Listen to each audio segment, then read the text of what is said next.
just passed and how the film industry is responding to it. Some folks are saying, hey, we're gonna leave town, or we're gonna support, or we're gonna stay here. And so it sort of brought up the question for me as to when do arts become sort of a propaganda machine? Whether it's for good or evil, it doesn't really matter. It still seems to be propaganda on one hand or another if you're saying, you know, we're only gonna come here if you do this, or if you don't do that. So if you guys can, you know, do your spin on it from the different things. I know you've got Republic there, you know, talking about with your book with optimism. You've got your art. I saw some of your trailer on your website, yes? So you guys talk about that for a little bit. Yeah, start us off. What's the question? Politics. Okay, Yeah, politics. politics. Yeah, Art. okay. Yeah, got it's it. more, you know, the role of art in politics. So I had thought, like, you know, well, I have this line, I think, in my book, although maybe I don't, but I think I do. Something about, like, because I just need to quickly read it. I was not an English major here. I took a lot of English classes, but I was a sociology major. And and I was like, ready to be a sociologist, or then I was like, well, I really like to write, so I'll be a journalist, which is like a sociologist in words more. And I really didn't think that, I was really confused about how fiction is political, and if it should be, not if it should be, but is there ways where just even the nature of the narrative is like conservative, like what it's, you know, how the story is telling. And so I kept going back and forth, like in my 30s, like, I really should go to grad school and really just think more about social justice in a very head-on way. And then I realized that, well, that's the topic that's interesting to me, is sort of how is fiction either showing you something that a straight-on documentary or narrative journalism can't show you, about moral ambiguity and stories, and how is it limiting what you see. And I just realized, I'm not going to figure that out before I write a novel. This is what my life as a fiction writer is going to be forever. And that's sort of what I'm doing. And what I'm did with this book, in thinking about sort of the end of idealism and what it means to still actually want to change things without sort of a more naive idealism, and what I'm doing in the next book. And at the same time, all those questions of like, well, what is a novel? How does it exist in the world? Are there all the time for me? And that's sort of what I'm writing towards. But I have no answers for you.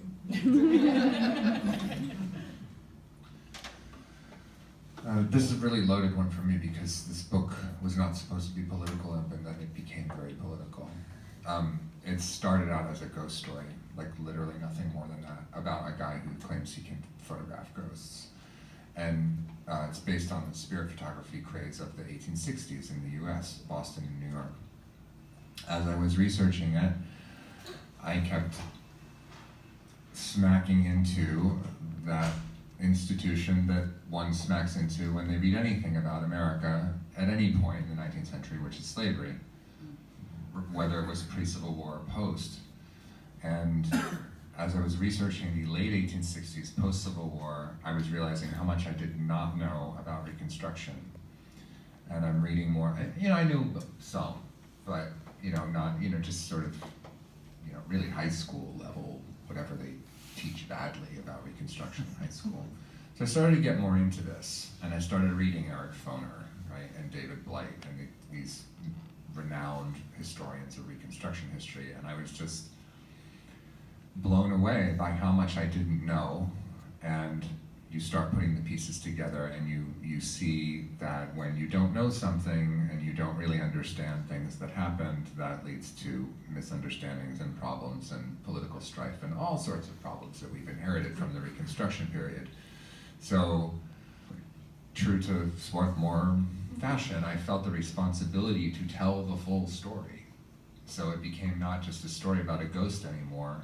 These were people who were, the spirit photographers were people who were operating in a system, Civil War America and post-Civil War America, that was grappling with these issues of how do we come back together as a nation with some ideal of racial equality. Because during Reconstruction, there was optimism.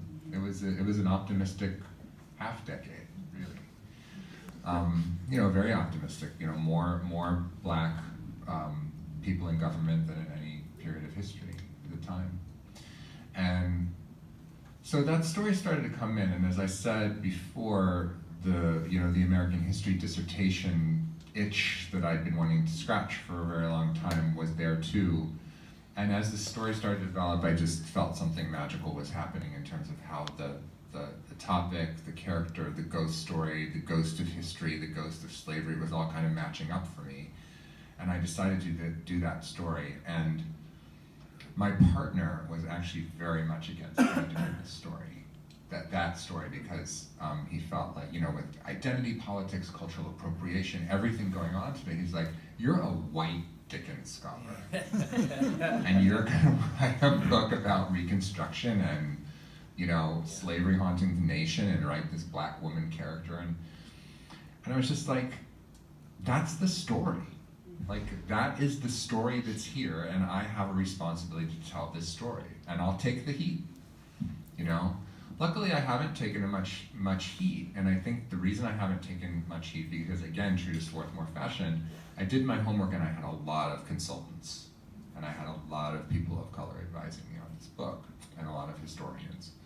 And so I covered everything I felt I needed to cover, but I was still really scared going out on the road because my background is Victorian literature. Dickens, one of the most bright, brilliant, and open, but also one of the most racist of British writers, if you really start digging into it. And so, what was I gonna find? But anyway, I came to believe over the 6 years of working on this, and also having people in the racial justice and the social justice movements work on this with me, that art is so powerful to do this kind of work. And one friend of mine said to me a long time ago, when shit really hits the fan and everything seems like it's going wrong and it just doesn't seem like there's hope, there's art. There's always art. And what I found on the road to, something really magical for me that has happened, is that the book has opened up conversations with people that I feel like they are people that would not have otherwise entered into those conversations. What I mean specifically, and I'm talking specifically about white people in the South, who come to a book reading because they think, we're gonna talk about this ghost story, and here's this guy in town and he wrote this novel and this sounds interesting. It then turns into a conversation about racial justice and Reconstruction and where we are today. And the book has sort of tricked people into learning history, grappling with their own history, and talking about it, right? And that third point is the most important. You have to talk about it. So one of my big heroes today is Brian Stevenson. I'm sure a lot of you know the work he's doing with EJI. His whole point is you have to talk about this, and on his Twitter feed every day is something that says to learn from our history, to recover from our history, we have to talk about it. So that's what I was ultimately hoping that the book would do by the end, but again, it wasn't the original intention. And so I feel like these things, your sense of responsibility ultimately grabs hold of you. Another thing that comes from Swarthmore for me, I think. And I think it's our responsibility as artists to just continue those conversations and help people have those conversations, because I've had people tell me on the road that they don't know how to have these conversations. They just don't even know where to start. People from, 5th generation Alabama family comes up to me, right, and says, we weren't allowed to talk about this kind of thing. It's impolite to talk about race at the dinner table. And if something that I write can do that for even one family, then I'm thrilled. I'm gonna jump right in on that idea of kind of contributing to a conversation, because that's been, in my filmmaking process, one of the things I've struggled with is my story started out being,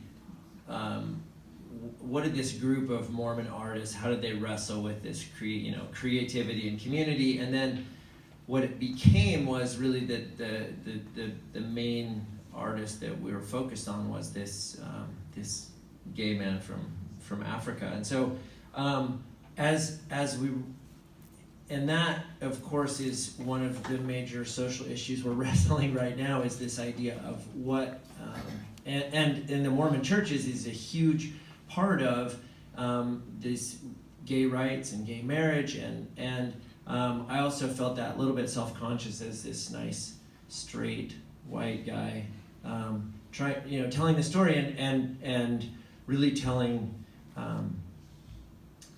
Trevor Southey's story, this man, but in a way where we had a really hard time finding backers and people who would support the film, because people were either eager to fund a film that would attack the church and make the church the bad guy and make this gay man and the artist this sort of the heroes, so this sort of hero and villain that way, or we had people who were also eager the other way around to tell the story of like, oh, these artists were so inspired because of the church, and that was so important to them.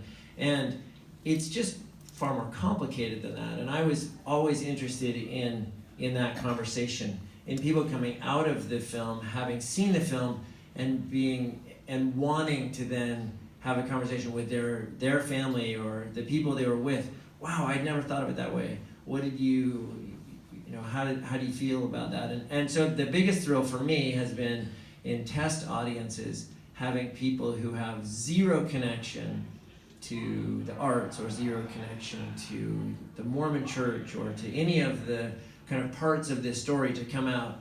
I had a good friend who grew up Catholic and is no longer Catholic, but he said, well, I thought I'd put all those issues to bed. I thought that I'd wrestled with a lot of that, but I came out of your film and it made me think about things, not in a painful way, but in a way that I just want to revisit some of those ideas and come to terms with that. And so I think I feel I'm very excited about that's the way it's coming about. But I think that idea of art contributing to a conversation, and it can be powerful as propaganda as well, right? And we know that when dictators come to power, they tend to kill the artists they don't like and put the ones in place like who can build them the right architecture and right posters. But so we know that kind of power, but I think even more powerful to be a little more subtle with it and to be able to help facilitate that conversation. So I feel like people are less threatened by art than they are by political conversations. yeah. So art is the way in, because they don't come to the conversation in a position of defensiveness, whereas today, any political conversation is automatically approaching from a place of defensiveness or offensiveness. But with art, it's kind of like, okay, yeah, whatever, and then you find yourself actually engaging. And I have to take off because my reception over here starts, and you can come see my painting. It's a good Western painting made by a nice white man that has a teepee in it.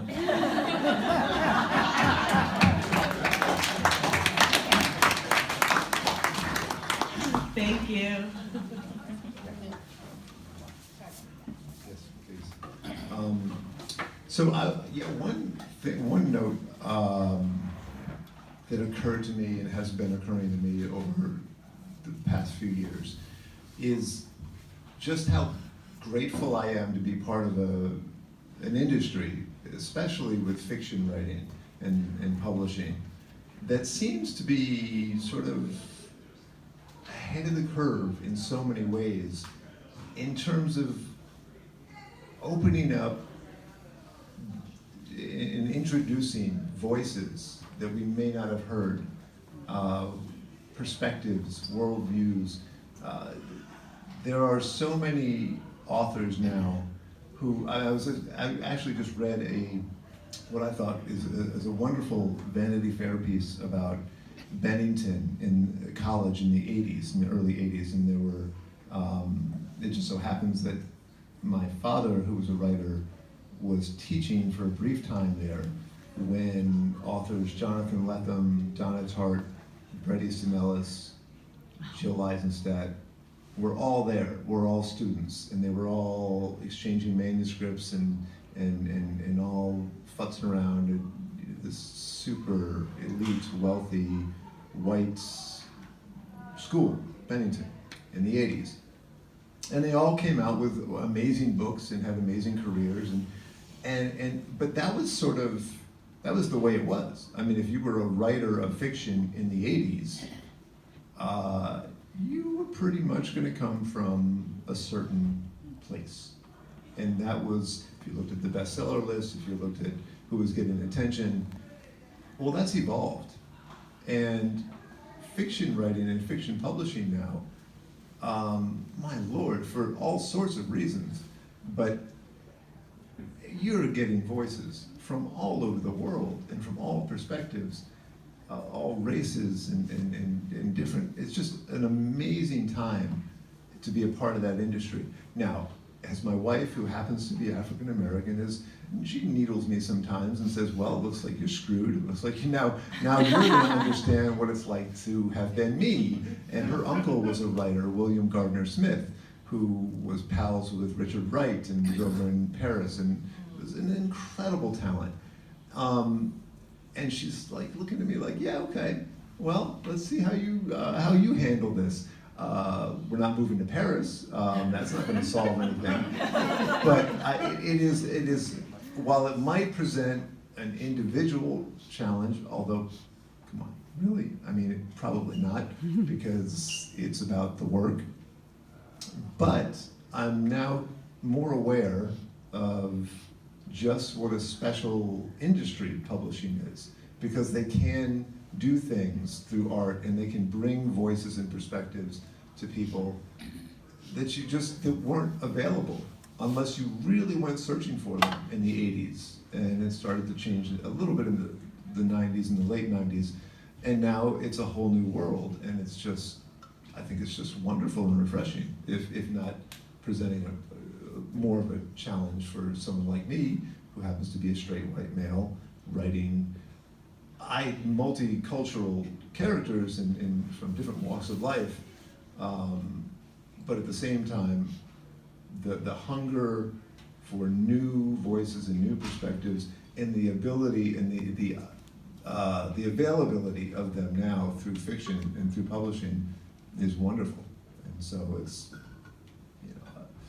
it may not be directly political, but it's absolutely reaching people, and it's setting sort of a standard that hopefully film and television will follow, because they're always looking for material, and if they're looking to adapt something, usually they go to the book or the great magazine piece. But now if that book is from an author from Trinidad or from Cameroon, and it's this Behold the Dreamers, and it's this wonderful debut novel about the experience coming over from Cameroon and living in New York and making their way up the ladder. Well, hey, suddenly that's a movie, suddenly that's a TV series, and suddenly America is seeing the world a little bit differently. Thanks. I'm trying to remember the original question to bring it back. Well, I'll say a little bit, and then you should also talk too. You shouldn't just ask questions. You have a lot to share here, so I'm gonna send it back to you after that. Briefly, I feel like because I work in social issue documentaries, there's always politics with a capital P in everything I do, and there's always an issue that you start off and you break it down and figure out where your story is in there. But underneath that, there's politics with a little p that is, I think, a through line in every project I've ever worked on, which is sort of proving two things always. And this is only occurring to me as I'm sitting up here, so I may be wrong. But I believe every project I've worked on at some level takes two stories that you at face value think have nothing to do with each other, two characters, two experiences, two communities, whatever it may be.